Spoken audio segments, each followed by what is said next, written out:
नमस्कार, बहुत-बहुत स्वागत है आप सभी का मेरे यूट्यूब चैनल पर। मैं सिद्धांत सहगल, वैदिक एंड केपी एस्ट्रोलॉजर। 16 जुलाई 2026 से 16 अगस्त 2026 तक सूर्य कर्क राशि में गोचर करेंगे। यानी 16 जुलाई 2026 को सूर्य देव कर्क राशि में चले जाएंगे। मैदिनी ज्योतिष के अनुसार देश और दुनिया पर क्या प्रभाव पड़ेगा, उस पर चर्चा करेंगे। 16 जुलाई 2026 से सूर्य अपनी मित्र राशि कर्क में प्रवेश करने जा रहे हैं और 16 अगस्त 2026 तक इसी राशि में रहेंगे। मैदिनी ज्योतिष में सूर्य राजा, सरकार, राष्ट्राध्यक्ष, सत्ता, प्रशासन और राष्ट्रीय नेतृत्व के कारक है, जबकि कर्क राशि जल तत्व की राशि है, जिसका संबंध जनता, सीमाएं, समुद्र, खाद्यान्न, वर्षा, भावनाएं, आंतरिक सुरक्षा और राष्ट्रीय अस्मिता से माना जाता है। इसलिए सूर्य का कर्क राशि में प्रवेश केवल एक सामान्य गोचर नहीं, ये गोचर पूरी दुनिया की राजनीति, अर्थव्यवस्था, समुद्री सुरक्षा, सीमाई विवाद, प्राकृतिक आपदाओं और जन भावनाओं पर गहरा प्रभाव डाल सकता है। क्या विश्व में राजनीतिक अस्थिरता बढ़ेगी? क्या भारत सहित कई देशों में सरकारें बड़े निर्णय लेंगी? क्या समुद्री क्षेत्रों में तनाव बढ़ेगा? क्या वैश्विक अर्थव्यवस्था फिर दबाव में आएगी? आज के इस विशेष वीडियो में हम मैदिनी ज्योतिष के आधार पर, यानी मुंडन एस्ट्रोलॉजी के आधार पर विस्तार से समझेंगे कि सूर्य का कर्क राशि में गोचर पूरी दुनिया के लिए क्या संकेत दे रहा है। सूर्य कर्क राशि में क्यों महत्वपूर्ण है? सूर्य यहां मित्र ग्रह चंद्रमा की राशि में आते हैं। इस कारण सरकारें जनता से जुड़े निर्णय लेने के लिए अधिक सक्रिय होती है। राष्ट्रीय सुरक्षा, खाद्य सुरक्षा, जल संसाधन, कृषि, मानसून, सीमाई सुरक्षा तथा आंतरिक प्रशासन सबसे प्रमुख विषय बन जाते हैं। ये गोचर बाहरी युद्ध से अधिक राष्ट्रीय सुरक्षा पर ध्यान केंद्रित करवाता है। विश्व राजनीति पर प्रभाव। इस गोचर में विश्व की राजनीति अधिक भावनात्मक होती दिखाई देती है। कई देशों में राष्ट्रवाद की भावना मजबूत हो सकती है।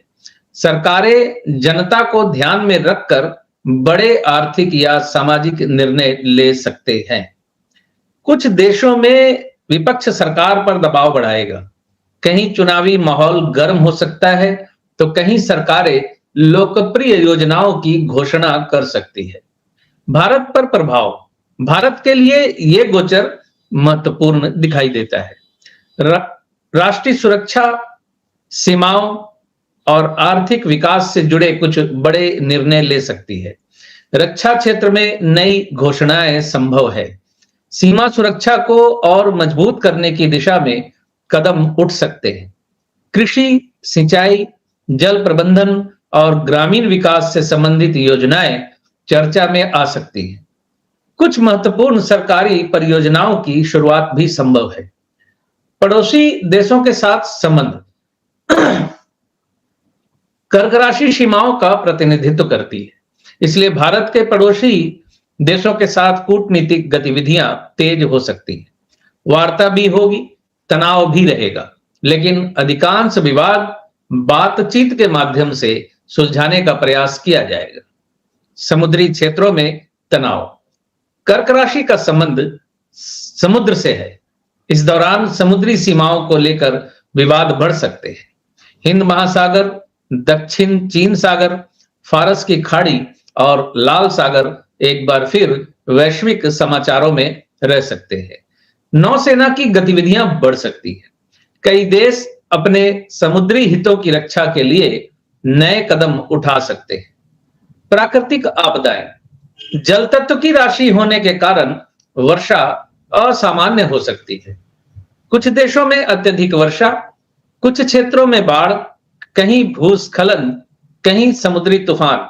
विशेषकर जुलाई के अंतिम सप्ताह और अगस्त के पहले सप्ताह में मौसम अचानक करवट ले सकता है। मौसम विभागों को कई देशों में अलर्ट जारी करने पड़ सकते हैं। कृषि और खाद्यान्न। कृषि कर्क राशि कृषि का भी प्रतिनिधित्व करती है।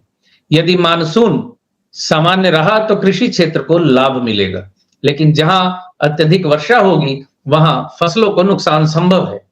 विश्व खाद्यान्न बाजार में उतार चढ़ाव देखने को मिल सकता है। गेहूं, चावल, दालें तथा खाद्य तेलों की कीमतों में अस्थिरता संभव है। वैश्विक अर्थव्यवस्था। सूर्य का यह गोचर अर्थव्यवस्था को स्थिर करने का प्रयास करेगा। सरकारें आर्थिक पैकेज, रोजगार योजनाएं और विकास कार्यक्रमों की घोषणा कर सकती है। रियल एस्टेट, कृषि यानी एग्रीकल्चर, इंफ्रास्ट्रक्चर और जल संसाधन क्षेत्रों में निवेश बढ़ सकता है, लेकिन ऊर्जा कीमतों और खाद्य महंगाई पर दबाव बन सकता है या बना रह सकता है। युद्ध और वैश्विक तनाव। यदि इस समय तक विश्व के विभिन्न देशों में संघर्ष जारी रहता है तो सूर्य का कर्क में गोचर युद्ध की दिशा बदल सकता है। सीधी सैन्य कार्रवाई की तुलना में सीमा सुरक्षा और रक्षा तैयारियों पर अधिक जोर दिखाई देगा। देश अपनी सीमाओं को मजबूत करने पर ध्यान देंगे। युद्ध विराम की कोशिशें भी हो सकती है, लेकिन पूरी तरह स्थायी शांति के संकेत अभी भी बहुत मजबूत नहीं है। संघर्ष का केंद्र भूमि से हटकर समुद्री और रणनीतिक क्षेत्रों की ओर जा सकता है। अमेरिका, रूस और चीन, इन तीनों महाशक्तियों के बीच प्रत्यक्ष टकराव की संभावना कम दिखाई देती है, लेकिन प्रभाव क्षेत्र बढ़ाने की प्रतिस्पर्धा जारी रहेगी। प्रतिस्पर्धा मतलब कंपटीशन जारी रहेगी। नौसैनिक शक्ति का प्रदर्शन बढ़ सकता है। कई सामरिक साझेदारियां बन सकती हैं। तकनीकी और आर्थिक प्रतियोगिता भी तेज रहेगी। मिडिल ईस्ट, मध्य पूर्व में ऊर्जा और समुद्री व्यापार सबसे महत्वपूर्ण विषय बने रहेंगे। तेल आपूर्ति को सुरक्षित रखने के लिए कई देशों की सक्रियता बढ़ सकती है। यदि कहीं तनाव उत्पन्न होता भी है तो उसे सीमित रखने का प्रयास किया जाएगा। साइबर सुरक्षा। सूर्य कर्क में आने के बाद सरकारी डेटा, बैंकिंग प्रणाली और राष्ट्रीय सुरक्षा से जुड़े डिजिटल ढांचे की सुरक्षा पर विशेष ध्यान दिया जाएगा। साइबर सुरक्षा में निवेश बढ़ सकता है। जनता पर प्रभाव। जनता महंगाई, रोजगार, कृषि और जीवन यापन से जुड़े मुद्दों को लेकर सरकारों पर दबाव बनाएगी। सरकारें राहत योजनाओं की घोषणा कर सकती हैं।